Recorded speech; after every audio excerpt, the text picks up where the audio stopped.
Hello, and welcome to thatTApodcast, a podcast brought to you by the talent acquisition team here at That Game Company, where we take you behind the scenes to highlight the amazing talent here at TGC. You'll be hearing from myself, Luke Davis, and my colleagues in the TA team, Christine Chua and Mark Bradbury, throughout these episodes as we interview staff from various departments and disciplines. We'll be posting new episodes every month to our TGC YouTube channel. With that, let's get to this month's guest.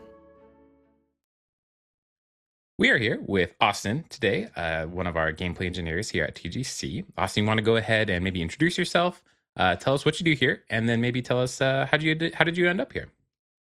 Yeah. Hi, I'm Austin. I'm a gameplay engineer at That Game Company. I've been here for just over 4 years and as my time here, I spend mostly like what we'd call front end work. So that's like the sort of stuff that players are actually messing with, touchy-feely stuff. A lot of physics tinkering, gameplay systems like that. As for how I got to TGC, I actually went to school up at DigiPen in Washington.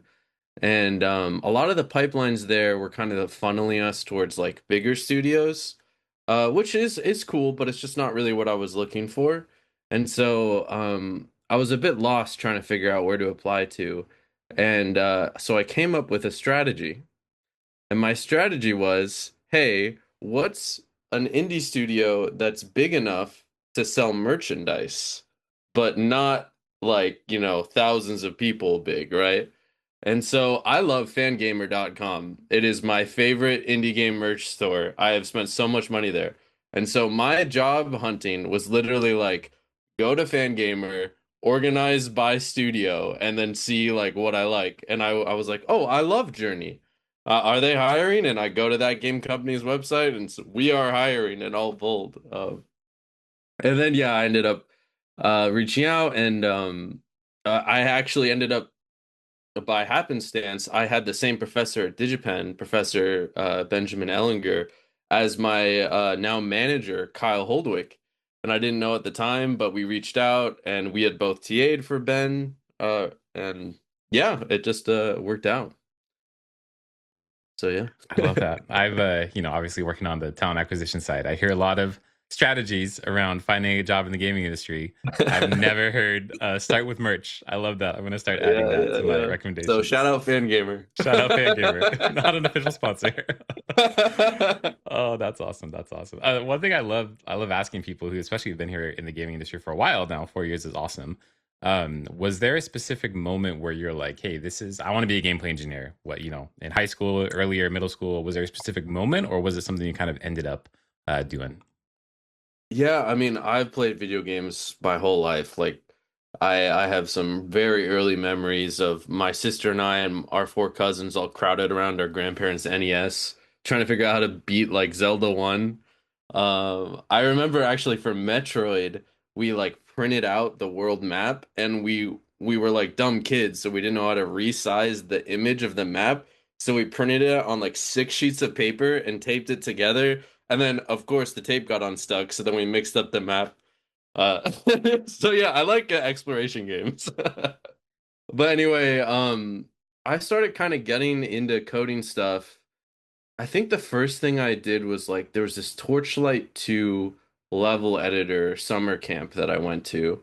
And I was messing around with that a little bit, and I really liked it. I'd never actually played Torchlight 2 before. But the level editor was super beginner friendly, and I really started getting into it. I was like middle school, I think.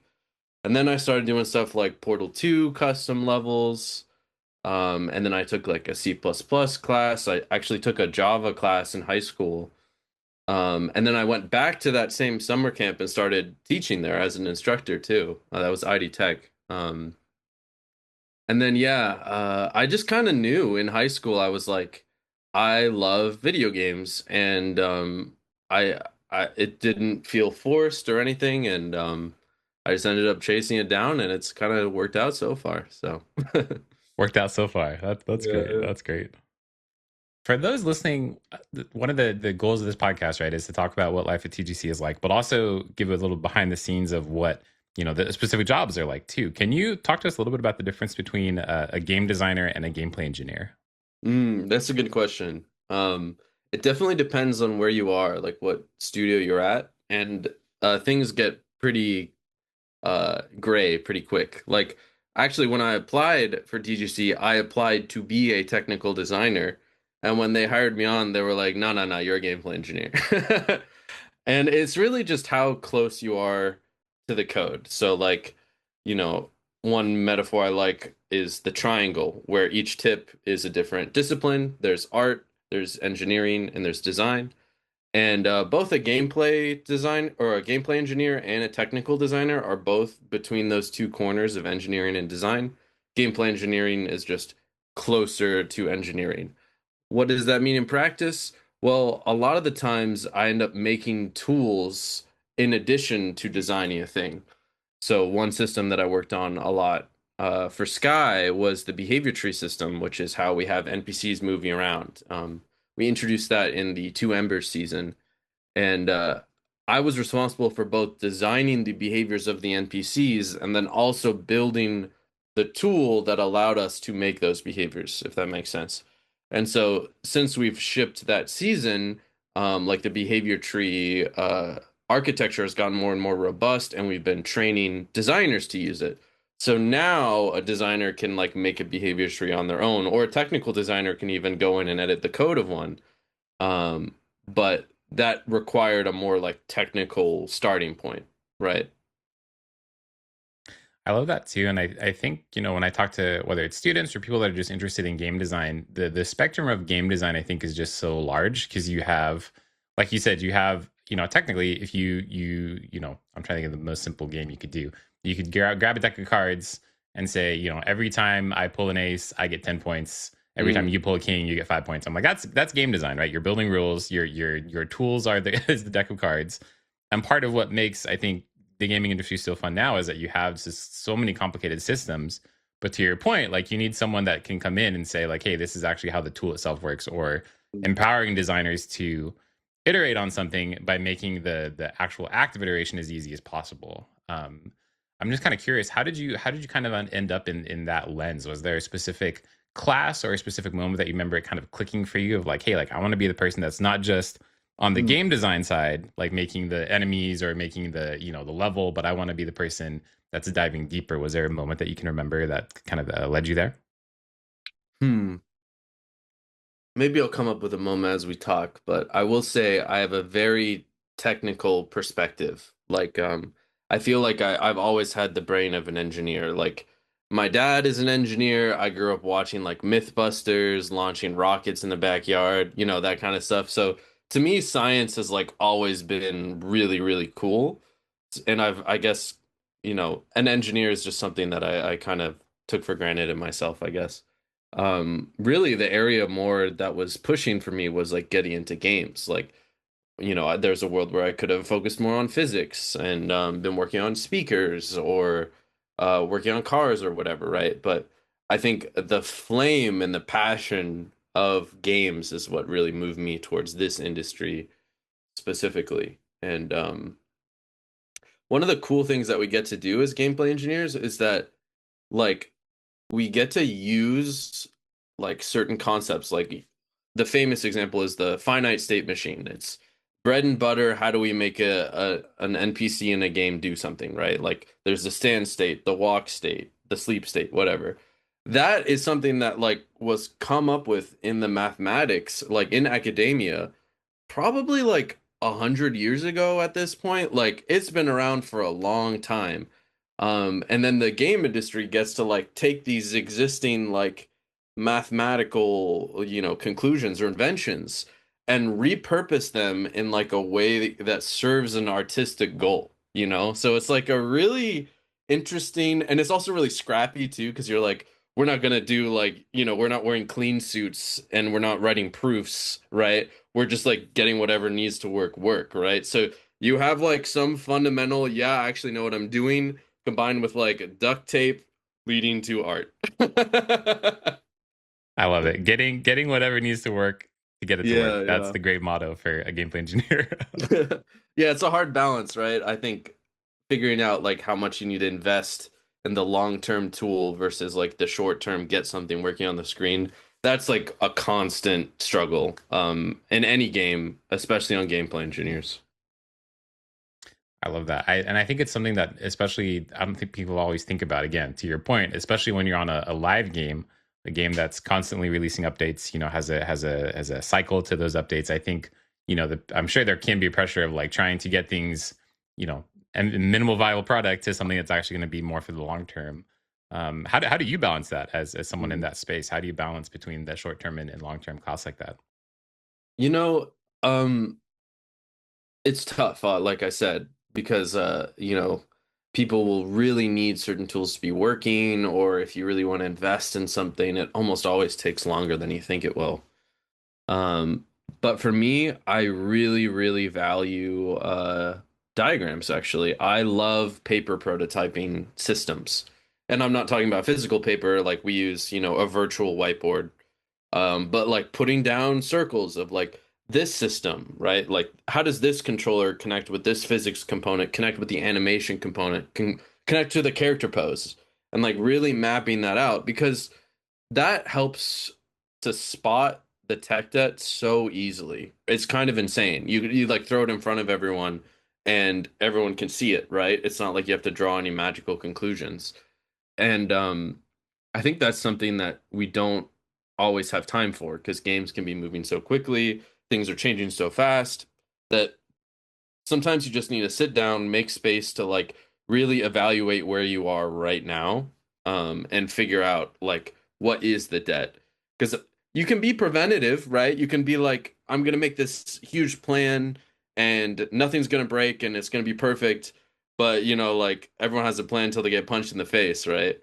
So it's gonna like you can't prevent it, right? So I think a more successful approach for me has been like treating it, like figuring out how we can fix things, not break things. Yeah, that's awesome. I'd love to go back. I think that actually ties in really well. You mentioned that your kind of start was the Torchlight 2 level editor camp and doing Portal custom levels. And I think, more and more when I think about, the question is always like, how do I get a job in the gaming industry? I think it's been cool to see that there's just so much more options now.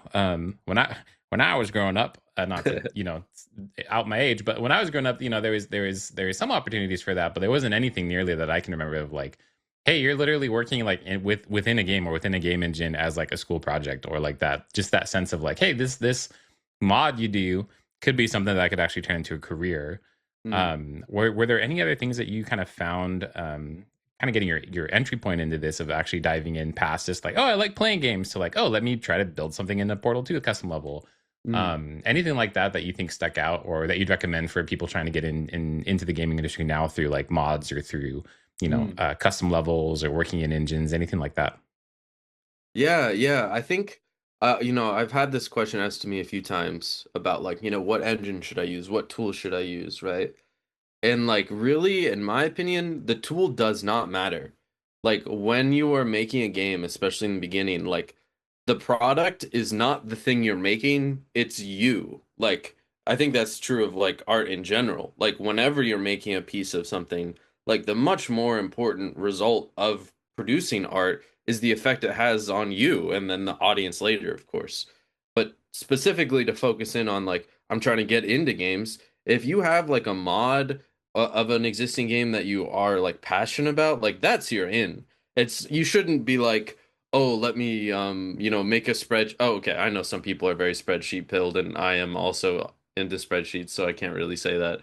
But like, don't try and do what everyone else is doing, right? Like, I really feel that you should chase that interest and passion and like Portal 2 was a game I already liked and so it wasn't a big deal for me to open up the Hammer editor, right? Or investigate some deeper things or oh, I already knew I liked some game mechanics, so I remember like I made a text-based adventure in C++. plus plus. And then oh, I was really into Final Fantasy, so I made like my own mini Final Fantasy combat thing. It really is just about like doing things and trying and building up that experience. I think that's something I wouldn't have known 4 years ago, even after like going to school for this stuff, just how much experience helps. And like I don't mean that in experience on a resume. I mean like it's crazy the amount of confidence and familiarity you can get with these things. And I think you really need to trust it, you know. Trust in yourself and what pulls you. And I think, I mean, you can look at a couple cool examples that I've, just recently, like the Claire Obscure Expedition 33, using blueprints to the point of like, hey, they didn't go in and try to like reinvent the wheel. They did a lot with blueprints. And to your point, like, hey, like find something you like, make your own version of it. I think that like my mom was a music teacher, so I think a lot about it in terms of music. When you're practicing and learning music, one of the best things you do is find the experts and learn their songs and see how they did their songs, and then either dink around with your own stuff or just you learn I don't want to say imitation, but like imitation to a certain extent is how you learn, and then learn the rules to also then break them as well. When you think about inspiration, like whether it's like a problem that you're solving, or maybe it's something that you're trying to get to by like engineering a cool feature or working on a cool feature, what does inspiration look like for you on your end? How do you find inspiration, and how do you take something from concept to something that's actually like a finished project? What does that look like for you? Yeah, yeah, inspiration. I would say inspiration for me at least comes best from outside. Like if I'm trying to inspire myself within the context of whatever I'm working on, I think that has a pretty low half-life. Like you kind of burn yourself out when you lock yourself in on your own work. And so oftentimes that means looking at other people's games or doing something completely different, like a different hobby or traveling even. I can think of two times where I was extremely burnt out. The first was actually at school. Um, at the end of I think it was the winter break of senior year, I was just feeling really like, I don't know, all the magic was gone. I was feeling very pessimistic about the industry. I wasn't sure if I even wanted to make games. Like, it was a pretty low point for me. And that's the same winter break where I picked up Outer Wilds. And that game, like, completely lit me on fire. It was like, oh my God, this is why I started making games. This is what I felt, right? And it goes back to what I was saying earlier, where you like follow the pull. It was like a hope renewed, right? And I was obsessed. I played so much Outer Wilds. I remember I came down after I finished, and like I was sitting by the fireplace, and I was kind of like floating in my chair a little bit. I'm like, oh my God, am I space sick? What is happening? I was like, but yeah, then the other time was actually after that Two Ember season I was talking about with behavior trees. I put so much of myself into that tech and the design of the season. I mean, I loved that marketplace level. We hadn't really done anything like that in Sky before, but it really, really burned me out. And actually, what really helped me there was travel. I traveled to Japan, and that really, really reinvigorated me. And it just recontextualizes a lot of things when you go somewhere far. I think you come back better wherever you go. So yeah, don't look for inspiration inside yourself. Look for it from some other people or other works of art. Yeah, I love that. I love that. When you think of using something that's like in today's industry, and things that are going on right now, obviously there's a lot of things that gameplay engineers do when you look at different companies. Like you said, the titles can be different, but when you think of like what's the day to day look like, I'd be curious from your perspective here at TGC for the last couple of years. Is there a skill that you use every single day that you're like, hey, this is if you're looking to be a gameplay engineer, know this? And then is there something that you thought that you would use more often that has not come up at all? That you're like, why did I spend time on this? Haven't used this at all? Anything like that in your kind of day to day life? Yeah, I'd say the biggest like you need to have this as a gameplay engineer is definitely like 3D math. I mean, we are working in 3D games, but like it comes up so often, like drawing vectors in space. Like whenever I want to move an object in a video game, I have to apply a direction and a magnitude, right? Like that is just, e- every game needs some form of that, right? Well, yeah, if a game has an object that's moving, it needs to have a force applied to it, however you want to architect that system, right? So, specifically with the 3D math stuff, there are so many problems where the solution involves like projecting vectors onto planes and rotating those planes and like, finding the normal of different angles, and like dot products are used everywhere in video games. So I would say like 3D math and like linear algebra are like incredibly important to games. Like all of our positional data is stored as a transform, which is a scale, rotation, and position, and that in a 3D space is a 4D matrix. So like learning linear algebra is will take you far, very far. As far as things that I felt like I wasted time on, nothing really comes to mind. I do think one of my weaknesses, and something I've gotten better at, is over engineering. Like we talked about earlier, the balance between, short term versus long term. Like when do you actually fix the tech debt? Over engineering happens when you are stuck in that planning phase and you're trying to get everything right. And so you're adding all these features to the system that you don't even know if you need. You're making something so flexible that it becomes too generic that it can't even fix the specific problem that you made it to fix in the first place. So, yeah, I would say like sometimes you feel like you're being clever. If you feel like you're being really clever, that's usually a time to ask someone to be like, yeah, I think that you can be your own worst enemy with that kind of stuff, especially with like pre-optimization. They say the road to hell is paved in pre-optimizations. It's like when you try and fix stuff before they come up, I think that gets you into trouble.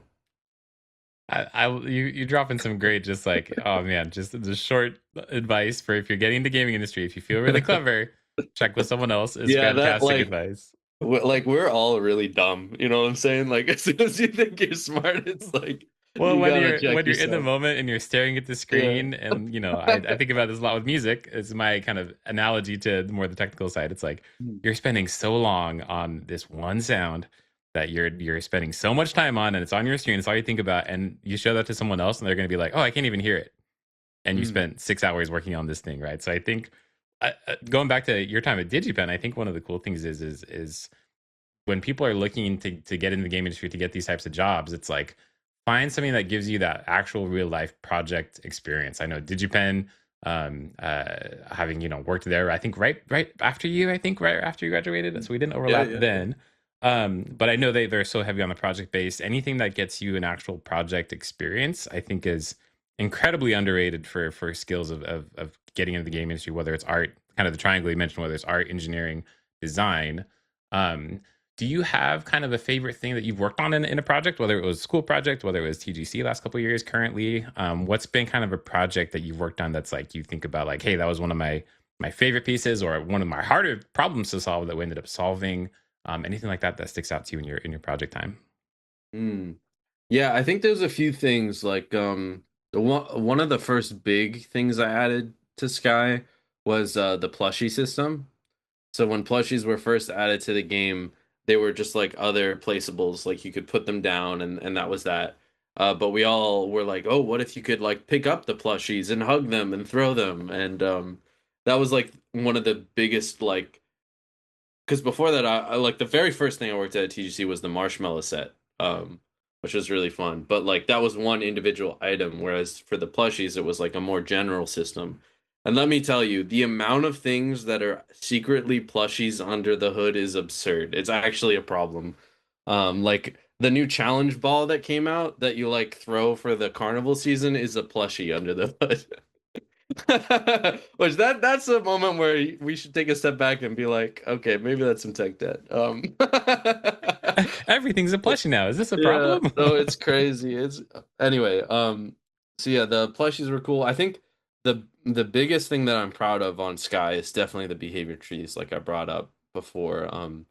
That was just like a big chance for me to really push myself. I pushed myself really hard for that. We all did, the whole team did, and make something I was really proud of, like those systems of NPCs wandering the market and um, going through lines and playing animations. And we shipped for that season, and then I continued to work on the behavior tree system as like a smaller background initiative to upgrade it more and more. And then I'm even continuing down that similar route on an unannounced project. So yeah, I think that was a really big career moment for me.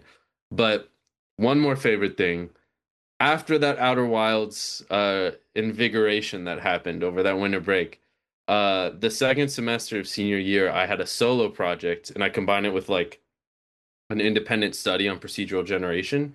And I made like this toy universe, like Outer Wilds planet scale, where each planet was like procedurally generated. Like it wouldn't be random every time, it was just generated the one time.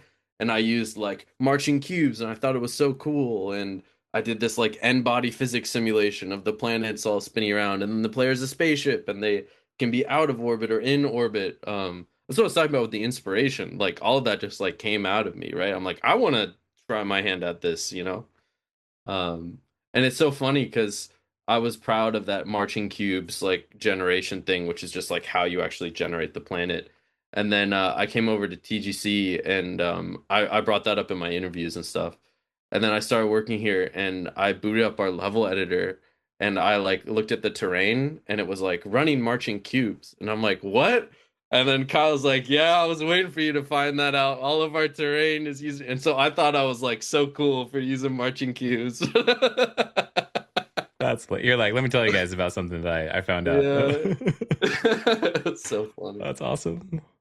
I swear I did not pick these out beforehand, but as part of the goal with this is that we're trying to also align our guests to some of the core values here at TGC.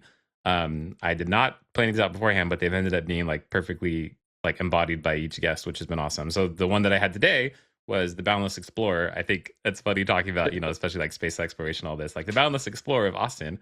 But I'd love to ask you, as one of our core values that we have across the whole company, whether it's us in TA or y'all in gameplay engineering, one of the values is being a boundless explorer and having that boundless explorer mindset.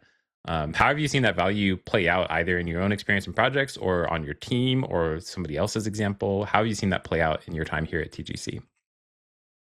Yeah, I think one of the things that you quickly learn at TGC is that there are no sacred cows. Um, I think it was really hard for me in the beginning to understand like just how much stuff I could change. I remember like there was some bug with the marshmallow set. That was actually the first time where we were placing flames in a dynamic way. Like before the marshmallow set, all the flames in sky would like be created with the level and always be there. But this was like on an item that players could put anywhere. And there was this bug where the marshmallow just like wasn't cooking on a player placed fire. And or rather we had flames that were moving around, but we didn't know until the marshmallow stick that those flames weren't rendered with like our general flame system. So the marshmallow would only cook on already placed flames, but not dynamic flames. And so this was our first time realizing that dynamic flames weren't included in the like queries we were doing. Uh, and I was so scared. I remember I was like, "Oh my gosh, this flame system, it's like so." And then Kyle's like, "No, no, no, let's rip it out. Let's like fix it." And I was like, "What? What?" Um, and so yeah, I think for the Boundless Explorer, it's like we're willing to like remake and try things and throw things away.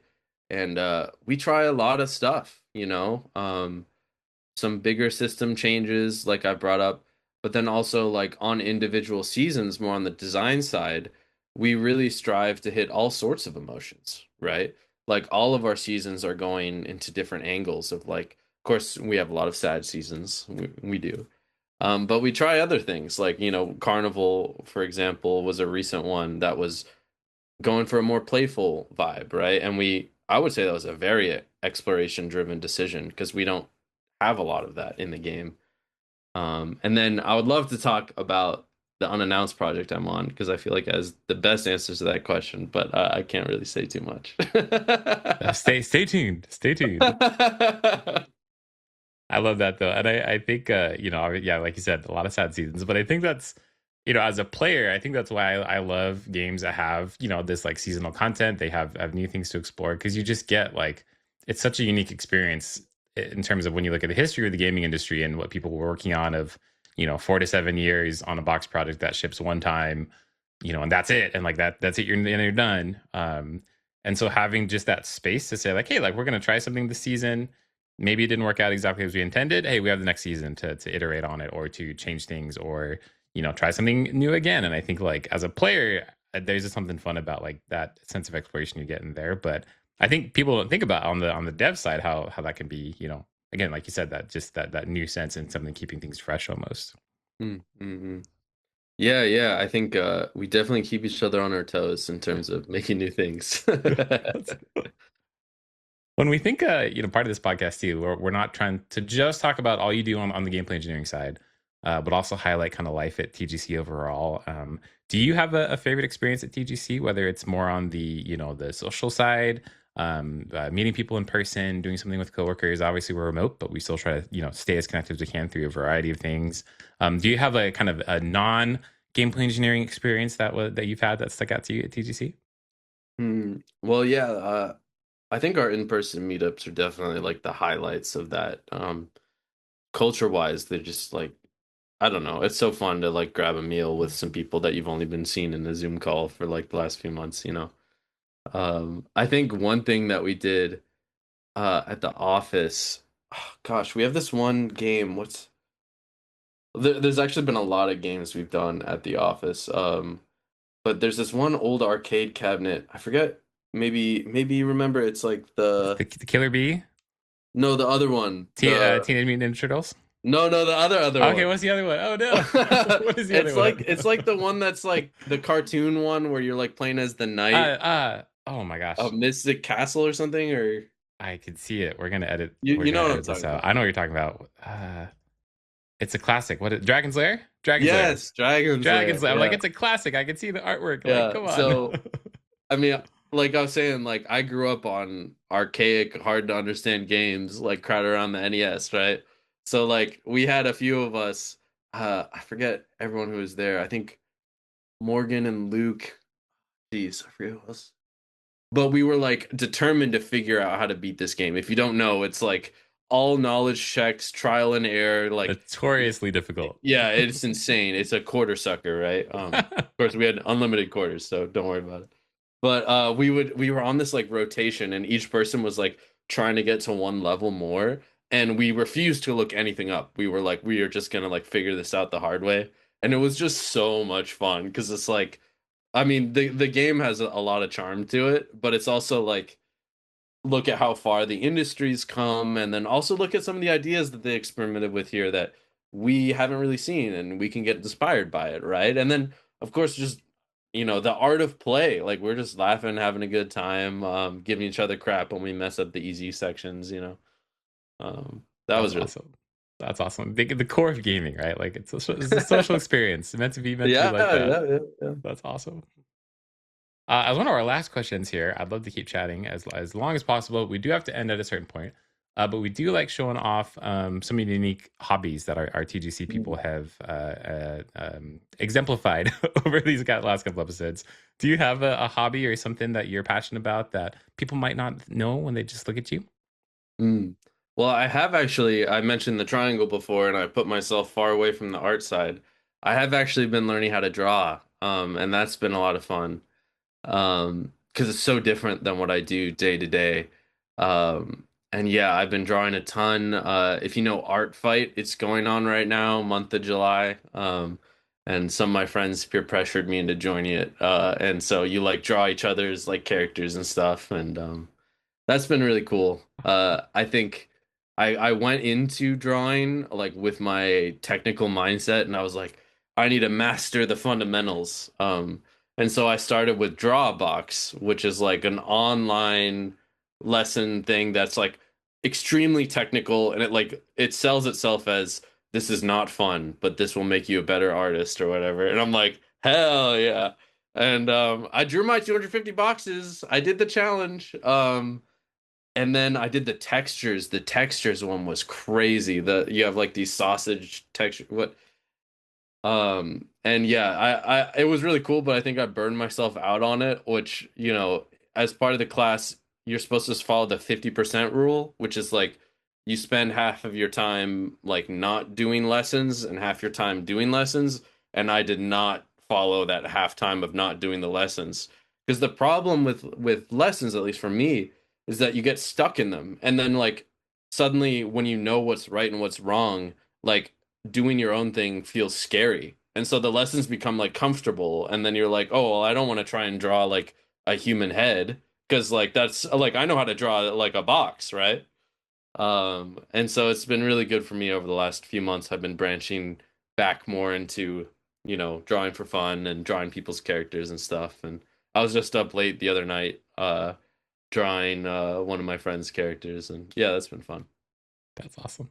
I love that too, because I really do think there's something really positive for like the human psyche about like having a hobby that is different. Having Mm. something that gets you out of your zone. Whatever it is, whether it's music, art, whether it's the other side like designing a game. But to your point of stepping outside, sometimes you just need to play and you just need to try something and be like, hey, I may not be the best at this, but rather than just put yourself in the box, you just got to play. I think that's a great note to end on here.